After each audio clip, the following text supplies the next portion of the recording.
Pharmacist नियुक्ति में अनियमितता नहीं 15 वर्ष पर अभियोग आनी आवेदनकारी। जाजपुर जिला स्वास्थ्य विभाग पक्षर गत 2009 में फार्मासिस्ट नियुक्ति में अनियमितता नहीं 15 वर्ष पर अभियोग आनी जड़े आवेदनकारी। मान्यवर उच्च न्यायालय उक्त अभियोग को ग्रहण कर विभाग अधिकारी कैफियत तलब कर अभियोग मुताबक 2009 में जिला स्वास्थ्य विभाग पक्षर फार्मासिस्ट पदवी पूरण भिन्नक्षम गोटे पदवी संरक्षित रही किंतु विभाग पक्षर मेधा तालिका बरी अंचल त्रिलोचन पल्लई ना सबुठारु उपरे रही किंतु उक्त तालिका को एपट सेपट कर अन्य व्यक्ति को नियुक्ति दि जाइथिला बोली अभियोग पुणी परवर्ती समय अन्य जड़े हाइकोर्ट रे आवेदन करने फल बेआईन भाव नियुक्ति दि जाइथिला बोली त्रिलोचन एक सांबादिक सम्मिलन माध्यम अभियोग करिसेंती।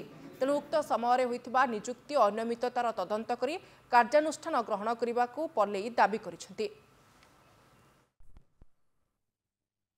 एडवर्टाइजमेंट नंबर रे गोटे पोस्ट रे दुई जन वर्तमान चाकरी करिसेंती जे कि 6 नंबर सीरियल 13 नंबर सीरियल। मोर सीरियल नंबर होची 1 मोर सबुठार फार्मेसी मार्क रे हाईएस्ट मार्क किंतु मु चाकरी पाइली। जो पिला चाकरी पाइछंती जे आखि हैंडीकैप रे चाकरी पाइछि तार जे डिपार्टमेंट रो गाइडलाइन अछि तार लेटर नंबर होछि 3404 13/2/2006 सेते लिखा है क्लियर आखि हैंडीकैप वाला फार्मासिस्ट चाकरी करि पारिबे नाही पाई पारिबे नाही। तांको को आधार रे सीडीएम ए जे डिपार्टमेंट रो ऑर्डर टाको काटिकी को आधार रे तांको चाकरी देले।